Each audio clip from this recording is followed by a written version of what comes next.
So we're here with Jeff Stewart, CEO and founder of UrgentCareer and actually serial entrepreneur.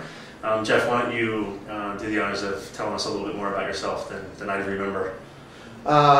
So I'm a serial entrepreneur and inventor, angel investor, and big advocate for New York as a great place to start a company. Yeah, so you're currently the founder and CEO of a company called UrgentCareer. Can you tell us a little bit about that? Sure. UrgentCareer is developing a new technology for finding, screening, and assessing salespeople. We're using computational linguistics to essentially categorize salespeople and figure out what type of salesperson will succeed in which role. So we do that by recording a conversation, transcribing the conversation, and then algorithmically analyzing that with the hopes of eventually being able to successfully categorize the different types of salespeople. So who's sort of ideal customer for UrgentCareer? Today we work with, as the technology is still evolving, we work mainly with venture-backed, fast-growing startups. Yeah. Although more and more we find ourselves working with large corporations who have substantial sales organizations and, like so many companies, understand that getting great salespeople is critically important. So any founder or startup here in New York or anywhere should call you if they're thinking about building a sales team and don't want to make lots of mistakes doing it. Well, as we built out the technology, we realized we needed to have access to a steady stream of data. Yeah. And the best way to do that was to actually build out a world-class sales recruiting organization. So we've created a capability of finding exceptional sales talent. So yes, if you're looking to find exceptional sales talent, we can do that. And so Mimeo was the other the last big company. You want to talk quickly about Mimeo here in Sure. Mimeo is also based in New York.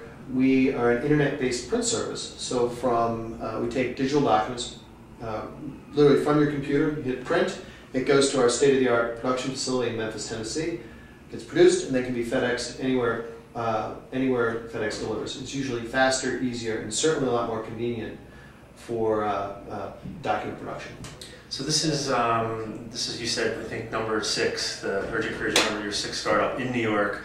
Why New York? Why not the Valley? Why do you choose here for home for all your companies? Well, the Silicon Valley is absolutely amazing. It's a very special place for startups. But I think more and more you're going to see New York as the number 2 place on the planet for startups. And the reason for that is talent.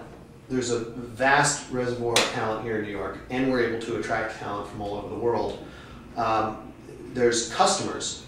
There's actually about $150 billion plus companies that have substantial presences here in New York. Also, we're videoing. Sorry to interrupt. I'm going to set up for the account with you. Yep, just start with that. Yeah, we'll start later. Okay. So there's about $150 billion plus revenue companies who have substantial representations here in New York. Also, it's an international city, and there's a great startup community, including second, third-time entrepreneurs who are now actively involved in a new wave of startups.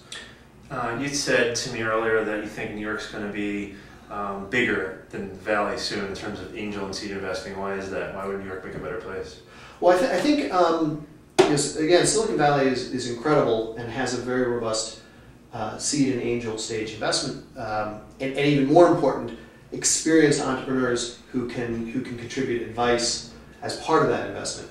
But New York has a extremely high density of qualified investors with deep industry expertise across a wide range of industries, and can have a lot to bring to the table.